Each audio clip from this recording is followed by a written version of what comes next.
माणसाचा जन्म कुठे व्हावा, त्याला आईबाप कोणते लाभावेत, त्याचा शेवटी कशा पद्धतीने त्याचं जीवन व्यतीत व्हावं, हे सगळं बहुतेक सगळं माणसाला ठरवता येत नाही. आता जन्म माझा झाला बीड गावामध्ये. आता बीड हे गाव मोगलाई म्हणवल्या जाणाऱ्या निजामाच्या राज्यामध्ये, आज ज्याला आपण मराठवाडा म्हणतो, त्या ठिकाणी एक जिल्ह्याचं ठिकाण होतं. शाळेत असताना आम्हाला या गावाची लोकसंख्या 16,254 आहे अशी सांगितलेली होती. ती अजून माझ्या लक्षात आहे. लहानसं गाव, 2-3 रस्त्यावरती म्युन्सिपाल्टीनं खडी टाकून ते दाबून खडीचे रस्ते केलेले. गावामध्ये वाहन वगैरे काही फारसे नव्हतेच काही, म्हणजे ज्याला आपण मोटार किंवा ऑटो असं म्हणतो, हे काही नव्हतं. आणि म्युन्सिपाल्टी म्हणजे त्यावेळेचं लोकल फंड हे भिंतीवरती संध्याकाळ झाली म्हणजे कंदील लावायचे, यासाठी 1-2-4 कामगार नगरपालिकेनं नेमलेले होते. ते असे दिवे लावायचे. कारण या सगळ्याच जातीचे लोक निजामाच्या जुलमाखाली भरडले जात होते त्या काळात, ते मी पाहतो. या गावामध्ये पण काही अशा गोष्टी होत्या जे मला कुतूहल वाटत होतं. आमच्या घराच्यापासून जवळ एखादा फरलांग अंतरावरती एक छापखाना गल्ली आहे. मला आश्चर्य वाटायचं की आपल्या गावामध्ये छापखाना, इथं गावात इकडं नाही. एक आहे तो पैठेत आहे, तर इथं छापखाना गल्ली कुठून आली. मग असं कळालं की 1901 साली इथं बीड समाचार नावाचं एक वर्तमानपत्र निघत होतं आणि ते या छापखाना गल्लीत छापलं जात होतं आणि म्हणून ह्याला छापखाना गल्ली म्हणतात. आणि मग आता पुढे फार वर्षांनी ते कळाल्यानंतर, खूप वर्षांनी मी जज झाल्यानंतर मग त्याचे काही अंक हे मिळवले. मी युनिव्हर्सिटीला भेट म्हणून दिले की त्यावेळेला छापलेल्या साप्ताहिकाचे अंक ते आहेत. ते झालं. 4थी नंतर कोणत्याही इतर माध्यमात आमच्या भागात शिकता येत नसे. तिथं मग सगळं उर्दूचा हे झालं. गंमत अशी आहे की पुढे राजकारणात असताना मुस्लिमांच्या समोर भाषण द्यायचं असेल तर वक्तेच नव्हते ना, तर मुस्लिमातले हुडकायचे किंवा मग आमच्या होता मग ख्वाजा मंदिरुद्दीन माझा एक मित्र होता. त्याच्याबरोबर एकदा मी मशिदीमध्ये 15 दिवस अभ्यास करायला राहिलो होतो औरंगाबादच्या. संबंध चांगले होते. त्या माणसाच्या बरोबर हे राहून बोलणं सगळं उर्दू, आणि मला उर्दू बोलण्याची सवय लागली. त्यामुळे मी उर्दूत उत्तम भाषण करू शकत होतो. आजही मला उर्दूमध्ये बोलता येतं. उर्दू शब्द जे आहेत ते मला शब्द भरपूर पाठ आहेत आणि कित्येक वेळा ते तोंडात येतात. त्यामुळे ते एकदा काय झालं, इथे औरंगाबादला आलो, जज होतो मी, रिटायर झालेलो. तेव्हा मला काहीतरी भाषण करायचं, समोर पाहिलं तर सगळे मुसलमान. तो मंत्री त्यांचा जो होता तो मराठीत तुटक्या फुटक्या बोलत होता आणि ते ठीक आहे. मी मात्र असं ठरवलं की आपल्याला उर्दू किती स्मरणात आहे, आपण इथं उर्दू बोलू. म्हणून मग मी ते हाजरीने जलसा म्हणजे सभेला उपस्थित असलेले सज्जन हो, आणि मग आज जलसे की सदारत फरमा रहे मेरे दोस्त जे जनाबादी साहब वगैरे, असं सगळं उर्दूतून मी ते भाषण केलं. हा माझ्यावरचा जो संस्कार होता तो वडिलांचा होता.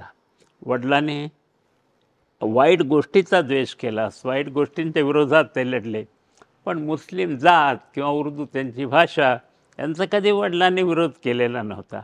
त्यामुळे मलाही हा संस्कार तिथे गावाने दिलेला होता.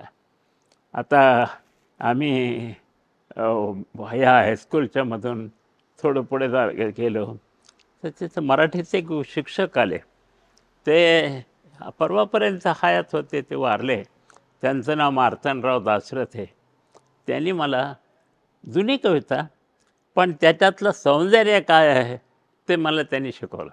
ऐशा रामी मत्त मोगली रात्र, ती बोरकरांची ती बापट म्हणून दाखवत होते.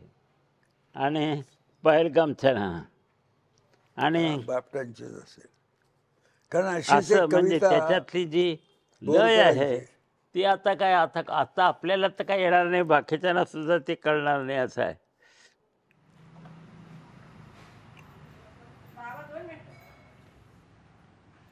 माहिती आहे.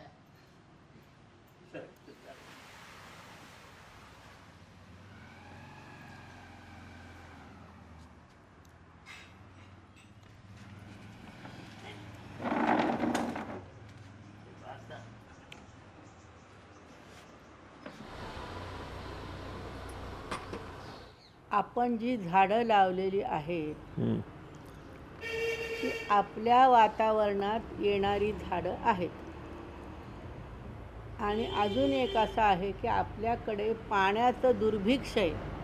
हो, पण तरी पण आता- आपण एवढी झाडं नाही, नाही, जगवली आहेत. झाडं जगवलेली आहेत आपण, पण झाडांना पाणीही लागतं. आता हे पाणी काही आपल्या दुरुस्त लवकर होण्याचा राजकारण्यांची मेहरबानी जोपर्यंत आहे तोपर्यंत पाणी येणार नाही. इथं एक कण्हेरीचं मोठं झाड होतं, इथे ते लावले इकडे लावले ते पाहिले तेच आहे ना? ते 3 कण्हेरीचे झाड तांबडा आहे का पांढरा आहे? 3 आहेत. 3 आहेत, वेगवेगळ्या हा, रंगाचे. वेगवेगळ्या रंगाचे.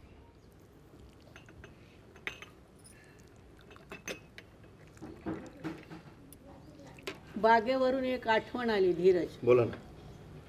आमच्या घरी बीडला खूप झाडं लावली होती, म्हणजे अशी छान घ्या. पेरू बोर खूप झाडं लावली होती. हे किती गंभीर आहे किंवा कसं आहे हे.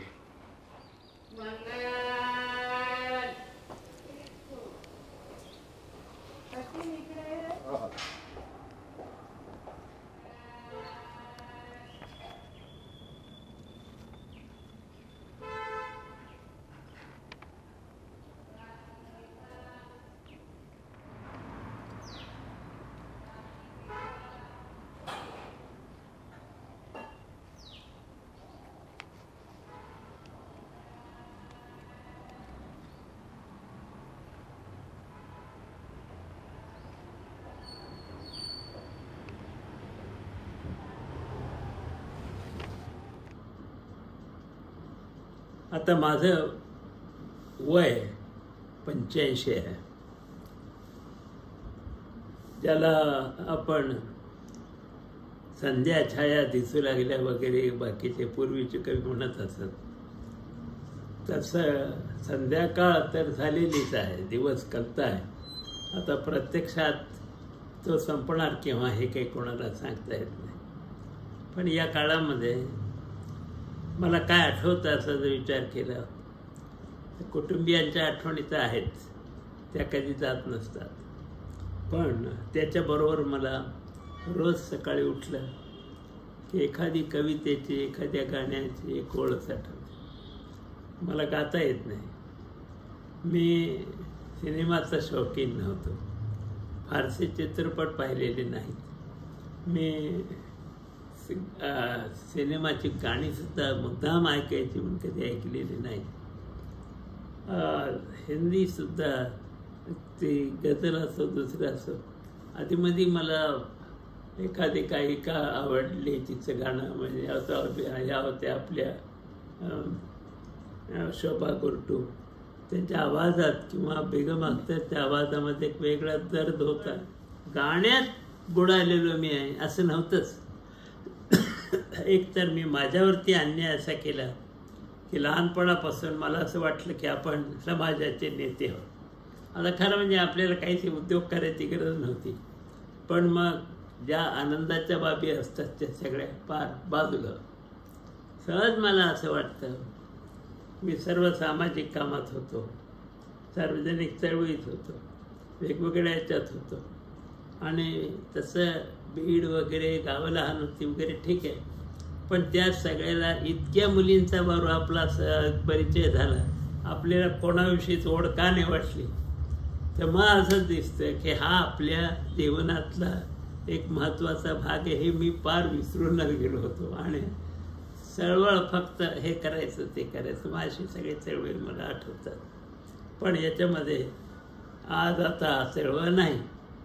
अशा वेळेला मला सकाळी उठलो म्हणजे एक नवीन गाण्याची एखादी ओळ आठवते आणि मग लक्षात येतं, अरे हे आपण केव्हा तरी ऐकलेलं आहे, पुढची ओळ आठवत नाही. माझ्या एखाद्या मुलीला मी विचारतो की अगं पुढची ओळ काय वगैरे असं चालतं. पण हा एक पहिले उठल्यानंतर अर्धा पाऊण तास जर कोणी मध्ये त्रास दिला नाही तर अतिशय आनंदाचा असतो. आता सहज मला एक 2-4 दिवसापूर्वी आठवलं की आठवणी दाटतात धुके जसे पसरावे, जे घडले ते सगळे सांग कसे विसरावे. आता पुढचं मला माहीत नाही, हे गाणं कुठून आलंय, कोण्या ह्याच्यातलं आहे ते माहीत नाही, कोणी लिहिलंय ते माहीत नाही. पण या गाण्याचे स्वर आपल्याला कधीतरी भावलेले आहेत असं आपल्याला ते वाटतं.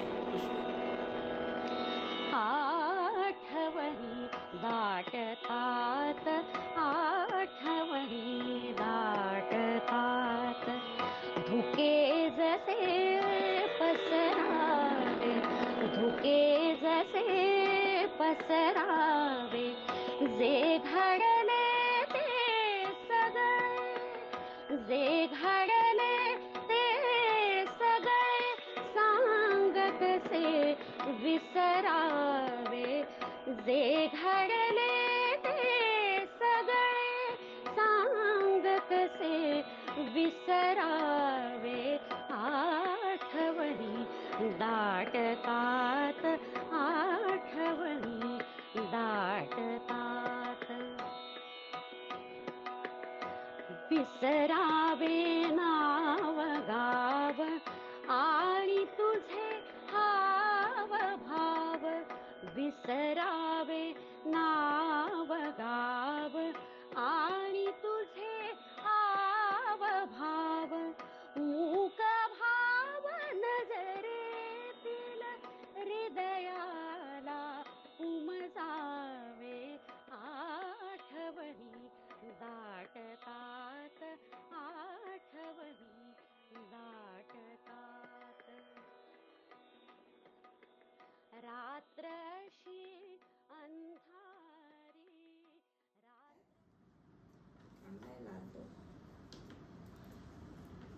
काय आणलंय? यांना याच्यावर बसून खायला, कॉटवर बसून सँडलवर नव्हत्या, पुस्तकं ठेवायला. ॲक्च्युली हे लाकडाचं करायचं होतं मला, पण त्या आमच्या माणसाला सांगण्याच्या आधी आपण त्या ह्याला गेलो होतो ना ऐकियाला, तेव्हा आणले. कारण मी ते सामान सगळं रिकामं केलं. आठवणी दाटतात, आठवणी दाटतात.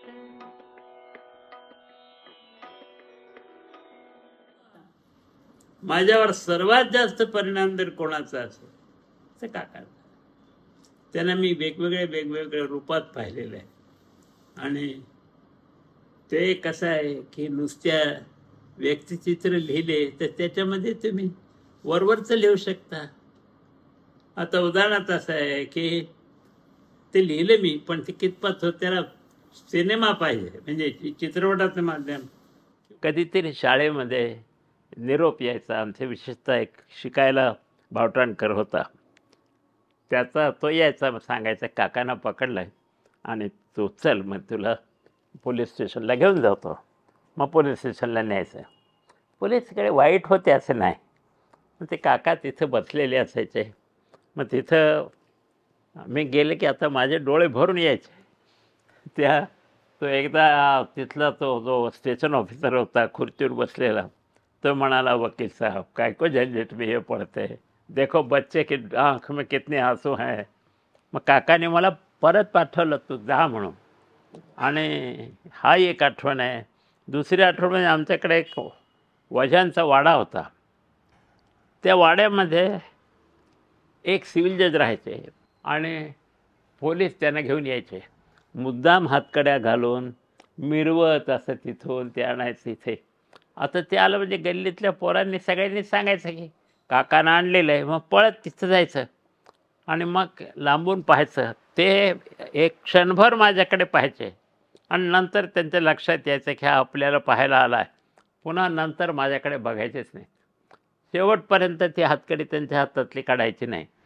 पोट सुरू होणार आहे, मग आता संध्याकाळी, आता तुला सकाळी काय काम असतात, म्हणजे फार इंटरफेरन्स झालं तुझ्या खाजगी काय त्यात.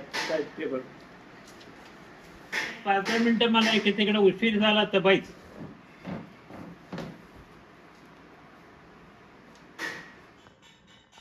आईबद्दल काय सांगाल?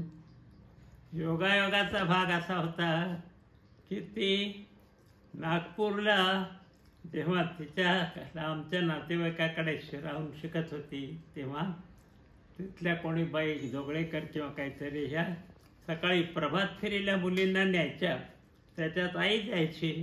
तेव्हा आईच्या वरती राजकारणाचे असे थोडेसे संस्कार नागपूरमध्ये झाले. आणि त्याच्यानंतर मग घरी आल्यानंतर इथं तर प्रश्नच नव्हता. म्हणून आईनं प्रत्यक्ष तुरुंगामध्ये औरंगाबादमध्ये घेतले काही किंवा बीडला जाण्याचा प्रसंग आला नाही. पण संक्षेपानं सांगायचं तर तुरुंगात जाणाऱ्या पतीपेक्षा त्याच्या पत्नीला जे भोगावं लागतं ते फार कठीण असतं. आणि हे जर तुम्ही कनिष्ठ मध्यमवर्गात जन्मलेला असाल तर आणखी तीव्रच. आता काका महाराष्ट्र परिषदेचे काम 45 पासून करत होते, 46 पासून, तर 45-46 पासून घरी. तिचं लग्न झालं ते साधारणतः 38-39. आजीचं म्हणताय? हा. आणि नंतर या सर्व कार्यकर्त्यांना जीव घालावं लागत असे. तिथं आमच्याही जेवणाची शिधा फारसा नव्हता तिथं. तेव्हा एक महाराष्ट्र परिषदचा म्हणजे काँग्रेसचा कार्यकर्ता आपल्या घरी जेवतच, आणि तो इतक्या चांगलं त्याला आपण वागवत होतो की आमच्या मुली सगळ्या त्याला भिकू मामा वगैरे असं म्हणतात, किंवा भिकारी मामा ज्याला आईला बोलतात, आपलं आपल्या सायलीला बोलता असेल उषात्या, तर तेव्हा ती म्हणायची भिकारी मामा आला का, असं तसं. इतके जवळचे संबंध या कार्यकर्त्यांचे. कारण ते कार्यकर्त्यांची नेमणूक दुसऱ्या ठिकाणी कुठेतरी व्हायची, ते त्यांचं घर थोडंसं.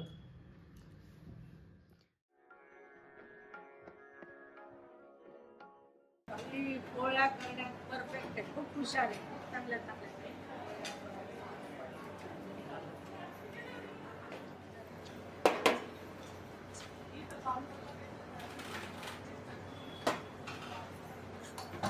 त्यातनं सुरळीची वडी तयार होते बरं का कधी.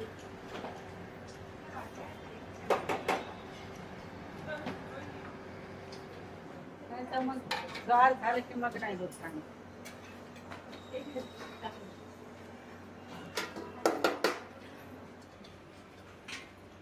कोथिंबीर वडी करतात. थोडीशी पडले ना बाबा.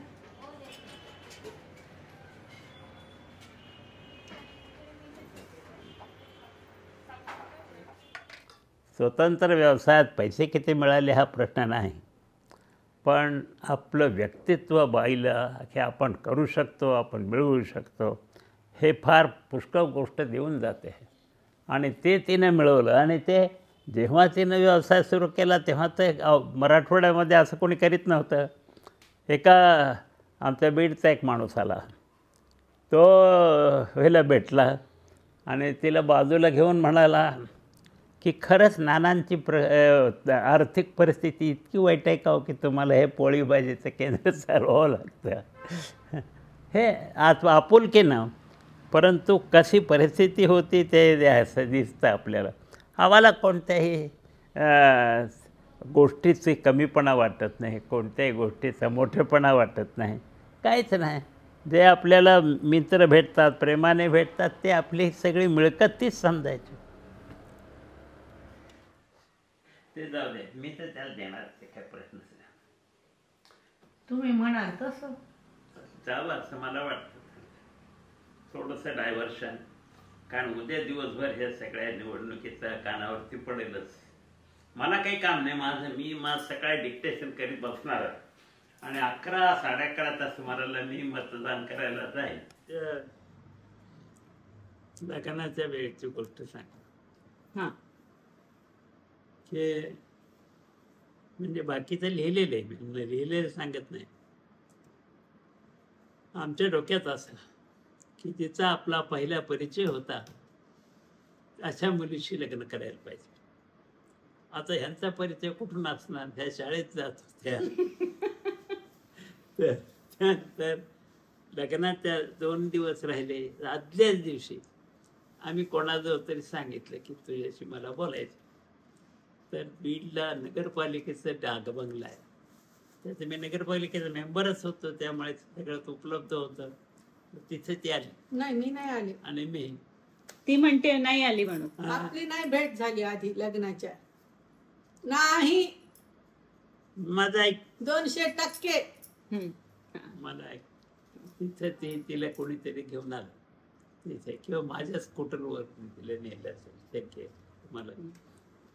त्यावेळेला तिथं परत जेव्हा आलो, माझ्या 10 मिनिटात लक्षात आलं की असं घाईघाईमध्ये बोलण्यात जे बोलायचं मनातलं ते बोलता येत नसतं. त्यामुळे ती भेट आटोपली आणि हिला रवाना करून दिले.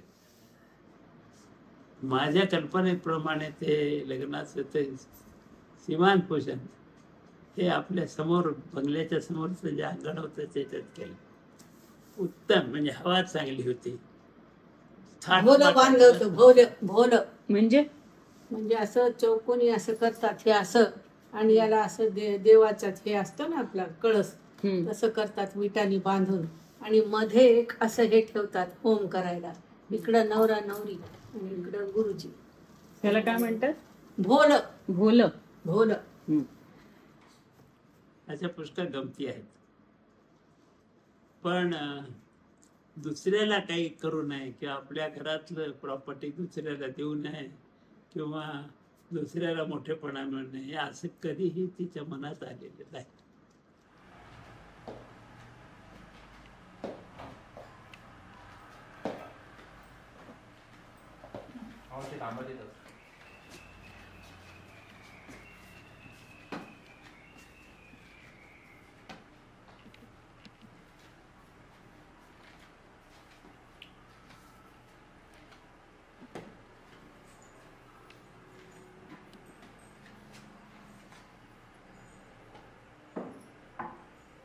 मला रिझल्ट फक्त काढून दिले. हो ते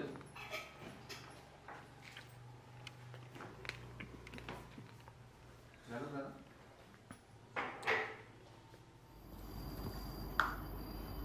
तुम्हाला आईस्क्रीम अशात आवडायला लागलं का बाबा? आईस्क्रीम आत्ता आवडायला लागलं का आधीपासून आवडतं? हे का ना हा पूर्वीपासून आवडतं. हा. हे ना कोट खावते लहान. मुंबईला हम्म. बांद्र्यामध्ये हे पहिल्या प्रथम मी खाल्लं आणि त्यामुळे आवडतं. त्यानंतर मग इथं औरंगाबादला एक उघडलं आहे, तिथं आम्ही 1-2 वेळा घेतलं.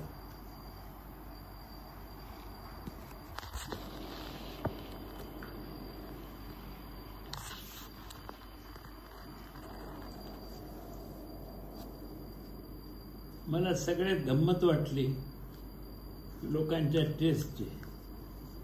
ते व्हॅनिला आईस्क्रीम घ्यायचं, त्याच्यावर ते गरम चॉकलेट ओतायचं.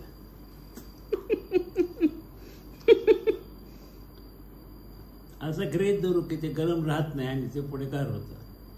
पण the very idea to mix these 2 things, म्हणजे तुमच्या मनात जे आईस्क्रीमच्या थंडपणाविषयीचे ज्या काही कल्पना असतात त्याचा फरक.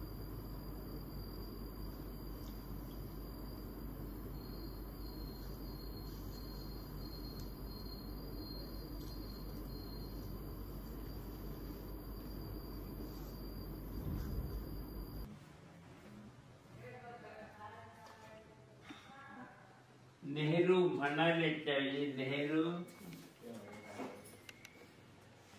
बरोबरीने वागवणे, एक किंवा एकसारखेच वागवणे,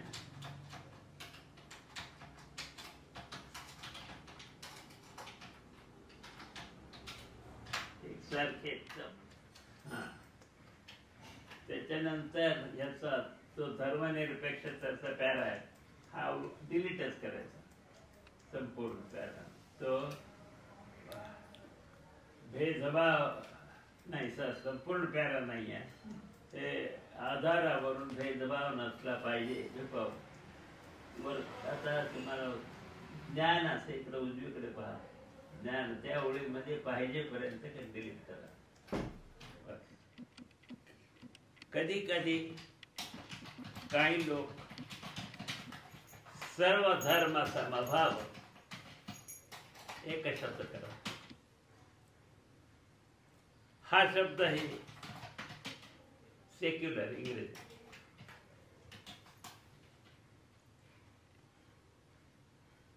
शब्दाच्या अर्थासाठी वापरतात.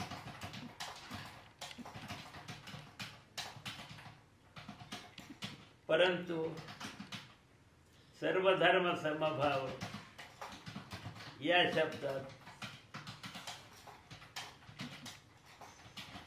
सेक्युलर शब्दाचा पूर्ण अर्थ प्रकट होत नाही.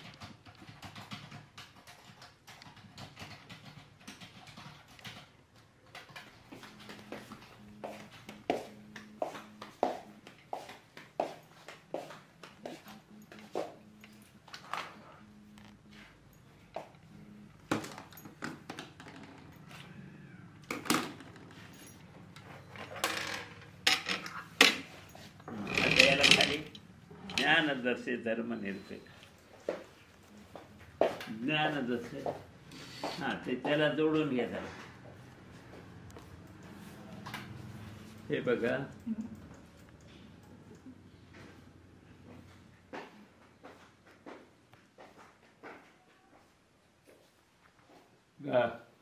व्यापक गुणवैशिष्ट्ये होत नाही. ठय करा शेवटचा शब्द पॅरेग्राफचा. पाणी मला दे.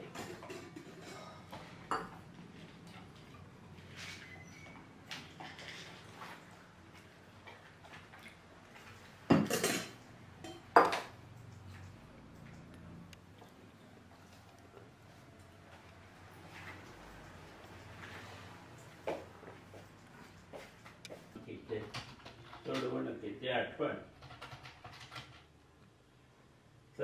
अक्षरांचं आणि माझं काहीतरी एक विशेष प्रेम असलं पाहिजे.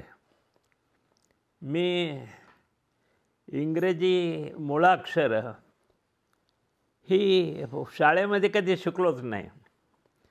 आमच्या गावामध्ये एक सिनेमा टॉकीज होता. त्याच्यामध्ये येणाऱ्या चित्रपटाची जाहिरात ही अशा 2 फळ्या एकाला एक लावून खाली हातगाड्यासारखं त्याला चाक लावून गावभर मिरवत असे आणि त्याच्या पुढे एक छोटासा बँड असे. ह्या बँड वाजायला लागला की मी बाहेर यायचा. त्या हातगाड्यावरती त्या फळ्यावर सिनेमाचं नाव लिहिलेलं असायचं. ते अक्षरं नीट लक्षात ठेवायचे आणि तेवढी ते पहिल्या बराखडीतलीच होती. तर ती अक्षरं लक्षात ठेवून मी ती आमच्या वाड्याचा मोठा दरवाजा असतो होता जिथं मी उभा राहत होतो तिथं त्याच्यावर खडूनी लिहायची. मग ते पाठी गेल्यानंतर पुढे त्या दरवाजावरची अक्षरं आतल्या दरवाजावर, त्याच्यानंतर पुन्हा आमच्या ह्याच्या बिराडाच्या दरवाजावर, असं करीत ते शेवटपर्यंत 2-3 वेळा खडूनी त्याची कॉपी मी करत जायचं. आणि त्याचा उच्चार समजून घेता घेता मला ABCDEF वगैरे हे सगळं आपोआप कळालं. ते काय शिक्षक वगैरे कोणी शिकवायला त्यावेळेला तिथे नव्हतं. याच्याबरोबरच एक प्रेम निर्माण झालं. ते प्रेम म्हणजे आपलं हे छापील अक्षराच्या बद्दलचं प्रेम होतं. असं ते तिथून मग ती छापील याची आवड वाटली. मग एक नवभारत नावाचं दैनिक, तेव्हा मला वाटतं वल्लभभाई पटेलांचे चिरंजीव डायाबाई त्यांनी ते काढलेलं होतं. तर त्या मराठी दैनिकामध्ये एक मी लेख पाठवला. लेख म्हणजे कशाचा, त्याला मी लेख म्हणत होतो, पण ते एक रायटरसारखा त्याने तो छापला कुठेतरी मुलांच्या भागामध्ये. हा तो आपला प्रसिद्ध झालेला पहिला लेख. असं मग काही छोटं छोटं लिहू लागलो. आणि मग लिहिणं म्हणजे इतर लोकांच्या पर्यंत जाण्याचा एक मार्ग आहे हे लक्षात आलं. वाङ्मय मला आजवर आनंद देणारं होतं.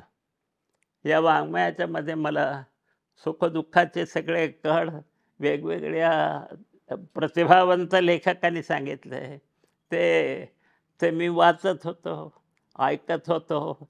त्यातल्या काहींची सुदैवानं ओळख होती, त्यांना जाणून घेत होतो. पण हे सगळं जे आहे ना, हे कुठेतरी मनाला भिडत होतं.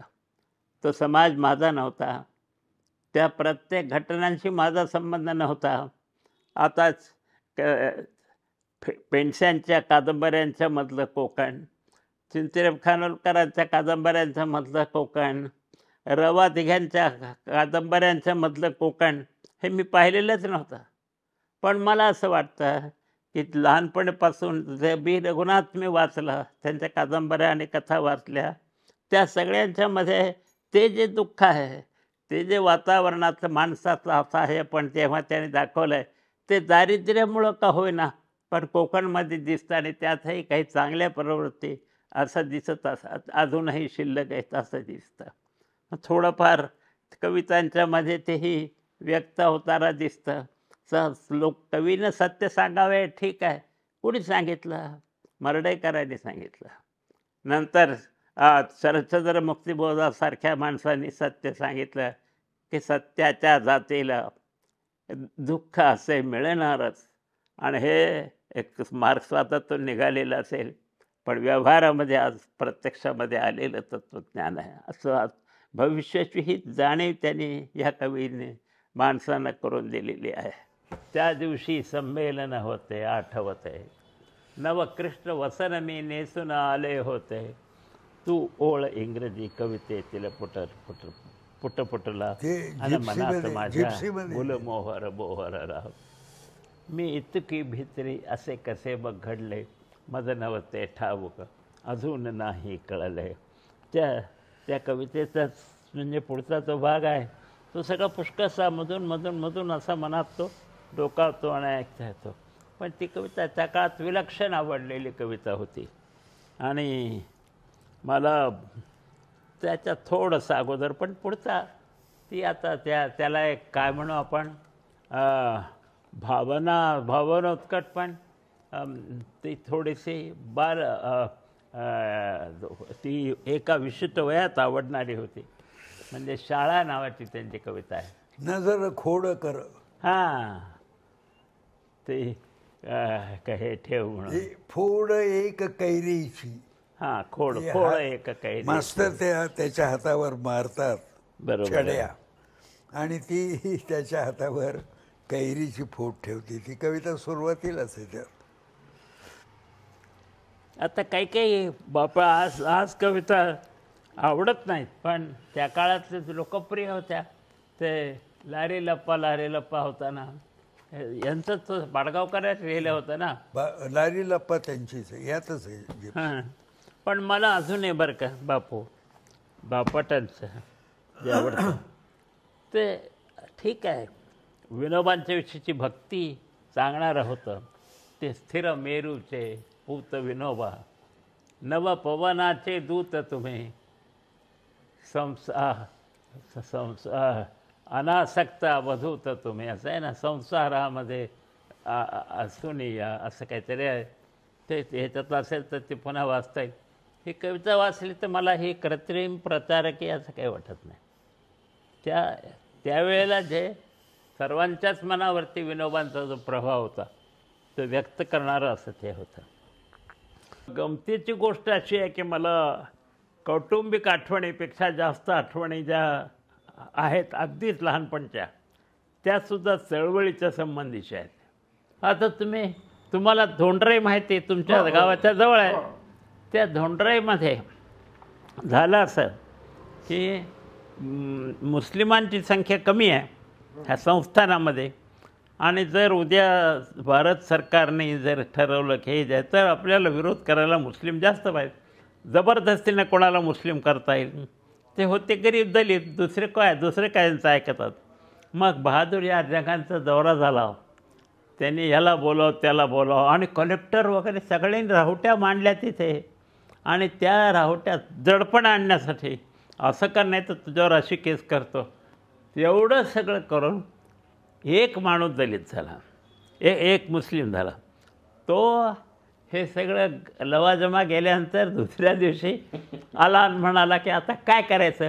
आर्य समाज, मग बीडमध्ये आर्य समाजाचं काम करणारे लोक होतेच, त्यांना बोलवून आणलं आणि लगेच तो पुन्हा हिंदू झाला आणि ते सगळं तिथं संपलं. म्हणजे काय प्रकारचं वातावरण तिथे होतं हे मी तुम्हाला सांगतो.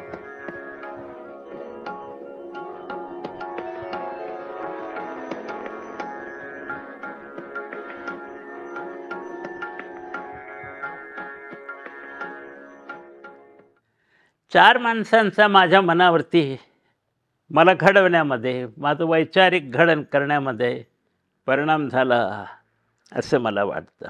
तर ते पहिले म्हणजे माझे वडील, त्यांच्याविषयी सांगितलं आहे मी आपल्याला. आणि उरलेले जे तीन आहे ते तीन आहेत, एक गोविंदभाई श्राफ, दुसरे अनंत भालेराव मराठवाड्याचे संपादक, तिसरे SM जोशी समाजवादी पक्षाचे एक नेते. या तिन्ही माणसांचं वेगवेगळ्या कारणाने थोडं थोडं का होईना पण सान्निध्य मिळण्याचं भाग्य मला लाभलं. गोविंदभाई श्राफ हे हैदराबादच्या स्वातंत्र्य लढ्याचे, ज्याला आपण वैचारिक नेते, आयडियालॉग म्हणून असे होते.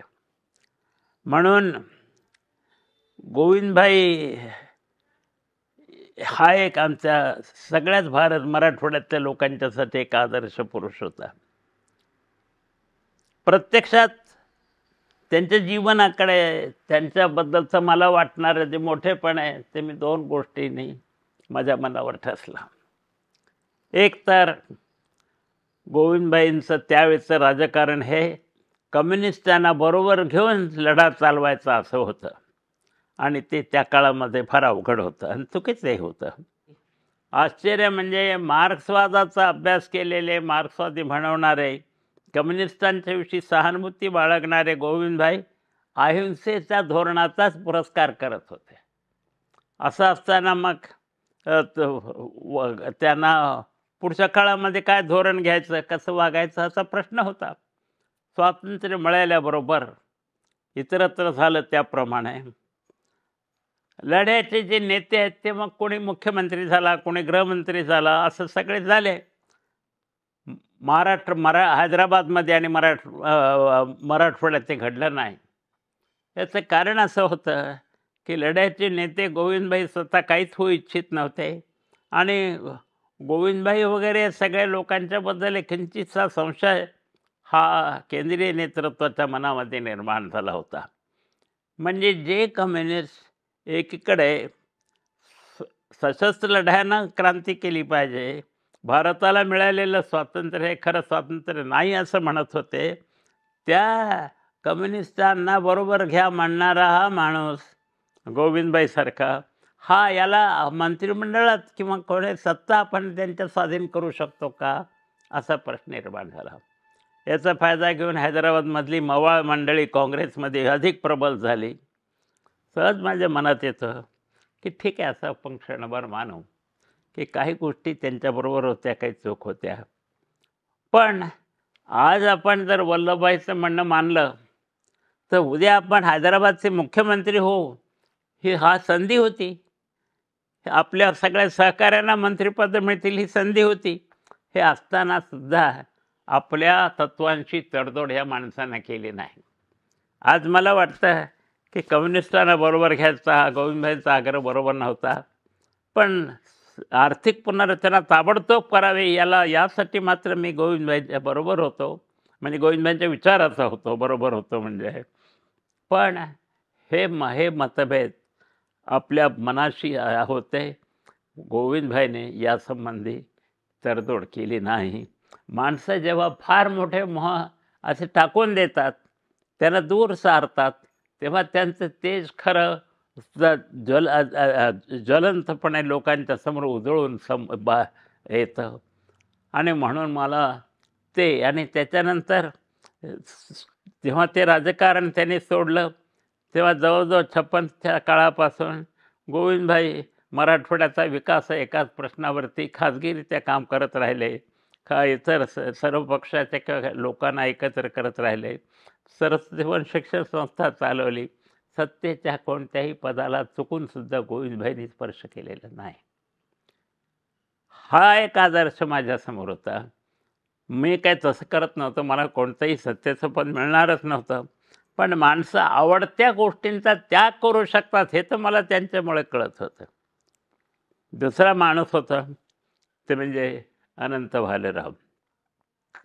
अनंत भालेराव 56 साली इकडं आले आणि 56 साली आल्यानंतर त्याने आपलं मराठवाडा वर्तमानपत्राचे संपादक ते 53मध्येच झाले होते.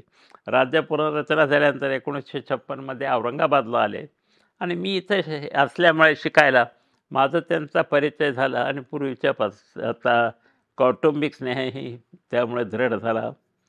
अनंतरावांना मी जवळून पाहिलं की खूप राजकारणी त्यांना जवळचे होते, येत होते, बोलत होते.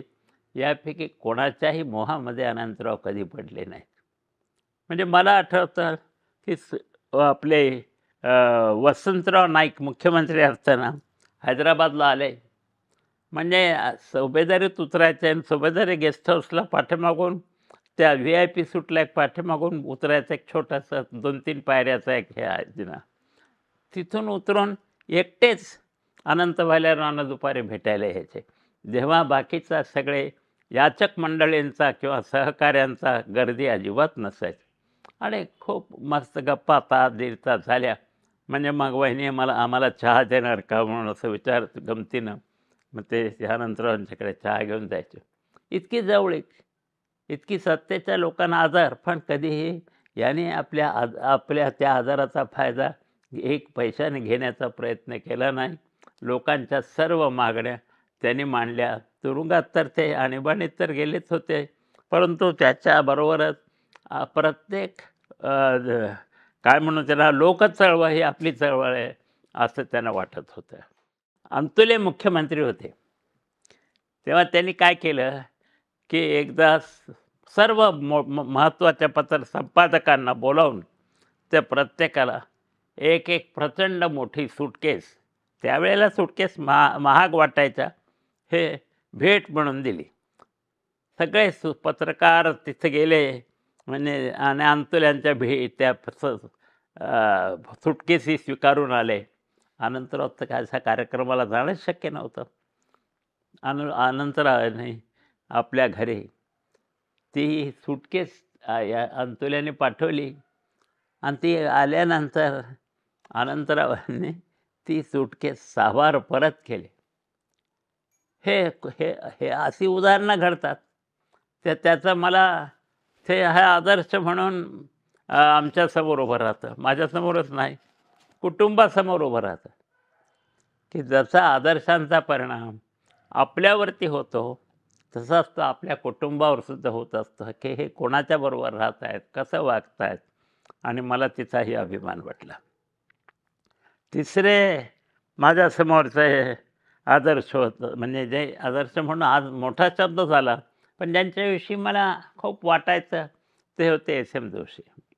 इथं मी औरंगाबादला सरस्वती कॉलनीमध्ये एका खोलीमध्ये विद्यार्थी म्हणून राहत होतो.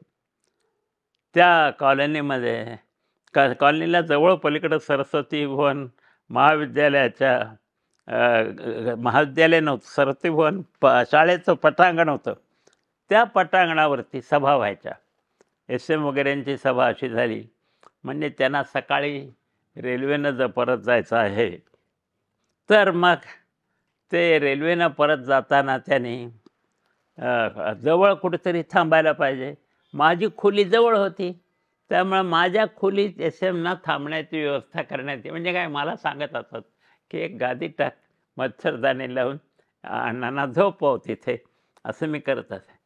तेव्हा दरवेळेला ते SM आले म्हणजे मी विचारायचं त्यांना, अण्णा काही तुम्हाला काय देऊ का, फळं, आणि जर काही नको म्हणतात. कधी कधी मग मूड असला तर म्हणायचं एक अर्धा कप गरम दूध फक्त तू करून दे, बाकी मला काही नको, शांत झोपायचे. कसल्याही तऱ्हेची स्वतःच्याबद्दलची अपेक्षा नाही. एवढं मोठं महत्त्व लोकांच्या मनात असताना सुद्धा आपली विशेष व्यवस्था कुठं करावी. हॉटेल बिटेलचं सोडा, पण चांगल्या मोठ्या माणसाच्या घरात सुद्धा अशीच व्यवस्था नव्हती. तर आपला आहे असं म्हणून. आणि जे मला संधी मिळाली 3-4 वेळा असे माझ्या घरी असे रात्री थांबलेले आहेत. त्याचा मला फार आनंद वाटला.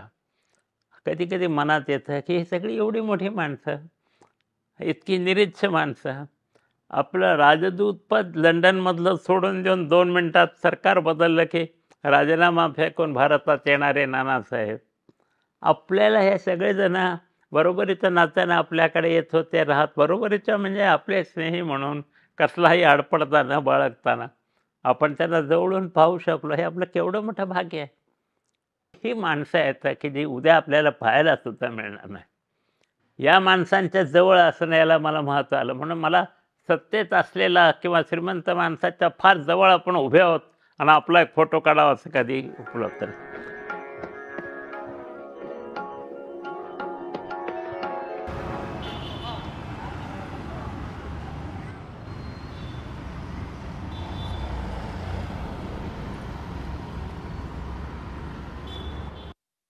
छान केलेलं. चला असं इकडून नाही, इकडूनच आहे. चला कारमध्ये बसून जाऊ. हो, निवडणूक चालू असताना मध्येच पाठिंबा काढून घ्यावा असं. चला इथे शेजारी गाठी टेकवत चला. आमची मैत्री जुनी आणि 1960 नंतर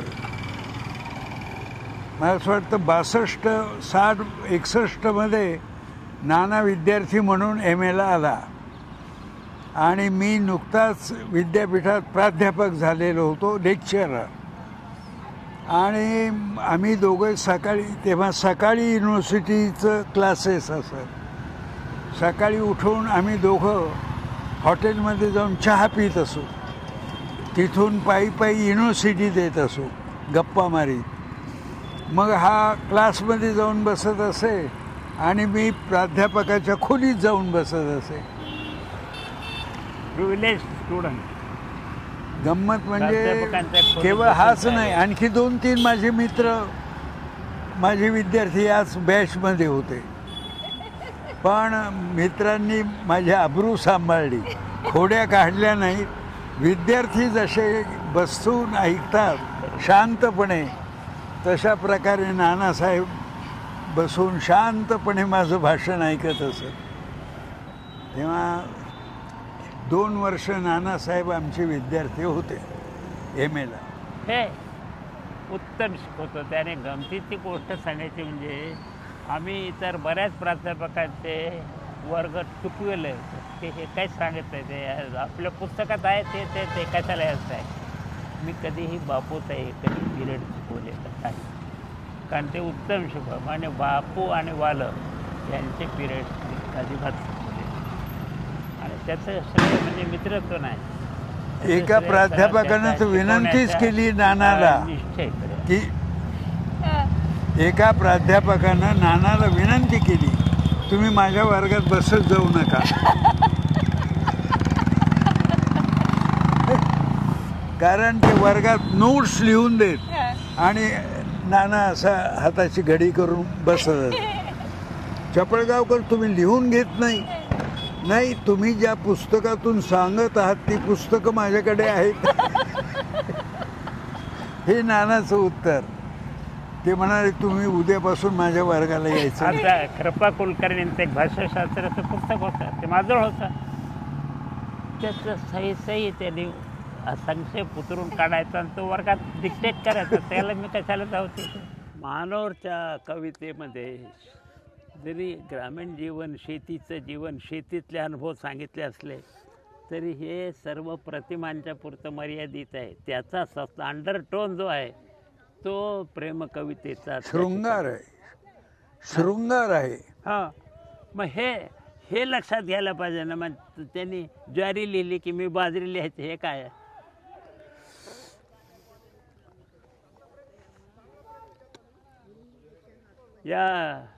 आता इथं आलं ना बापू, मला आठवतं विद्यापीठाशी आपण किती अटॅच्ड होतो.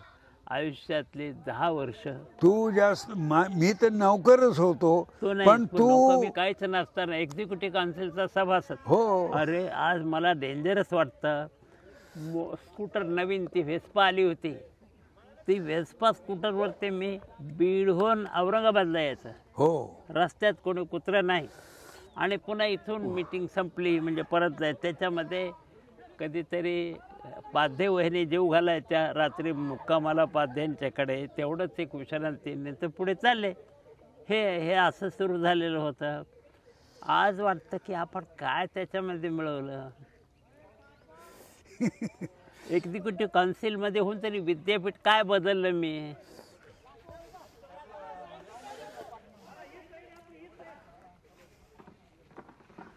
माझा हात सोडून चालेल का थोडं?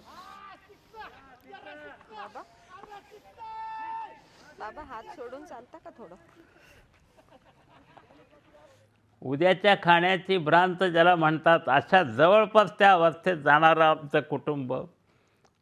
त्या अवस्थेत सुद्धा आमच्या वडिलांना सगळं सोडून द्यावं आणि आपण स्वातंत्र्याच्या जावं असं वाटलं आणि ते तुरुंगात गेले.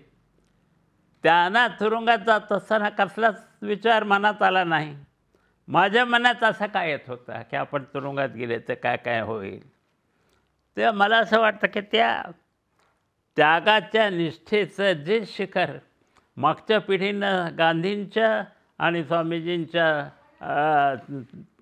मार्गदर्शनानं गाठलेलं होतं, तिथपर्यंत मी गेलेलो नव्हतो.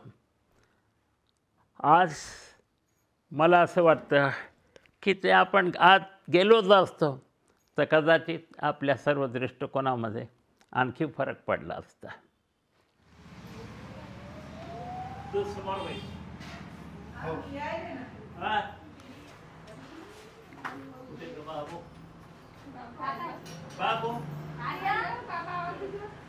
मोबाईल बघ.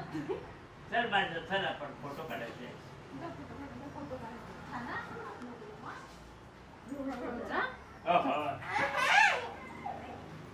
खरं म्हणजे हे वय उद्याच्या काळाची, उद्याच्या जगाची किंवा आपल्या कुटुंबाची सुद्धा उद्याच्या, ही फार काळजी करण्याचं वय नाही.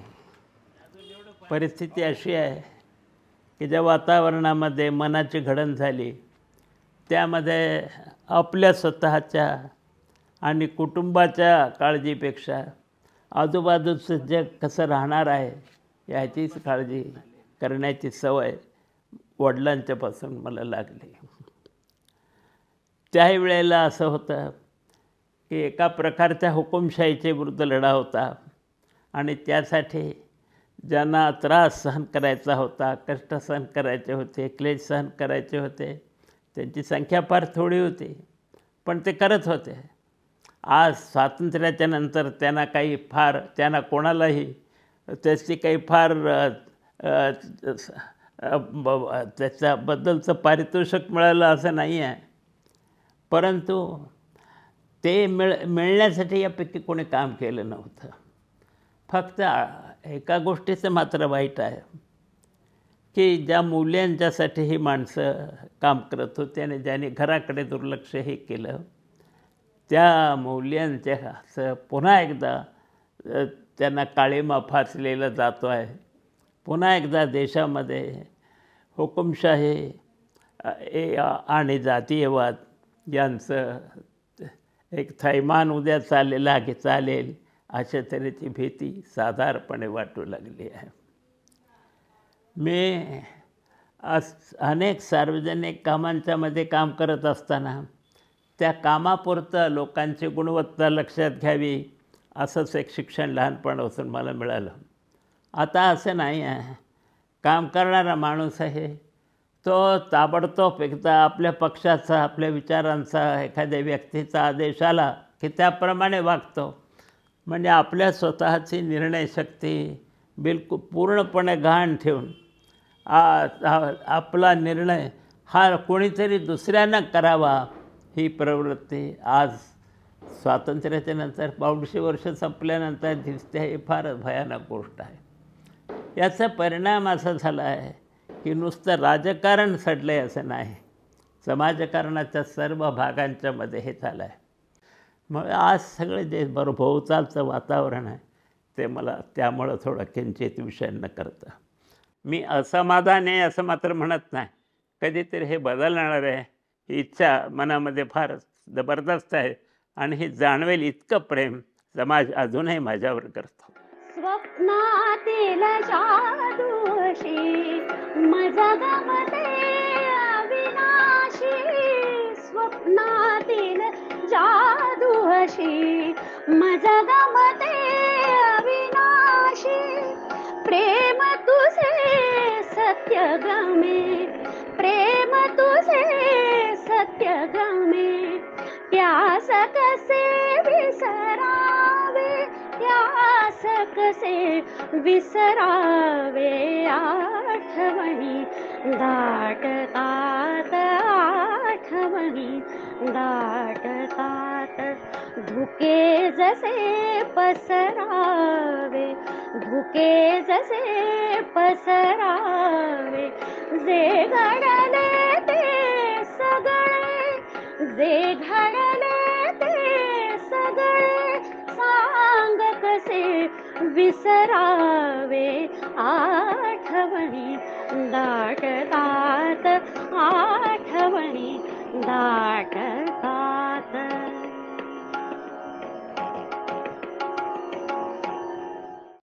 स्वप्नातील जादूशी मज गमते अविनाशी, स्वप्नातील जादूशी मज गमते अविनाशी, प्रेम तुझे सत्य गमे, प्रेम तुझे सत्य गमे, प्यास कसे विसरावे, प्यास कसे विसरावे,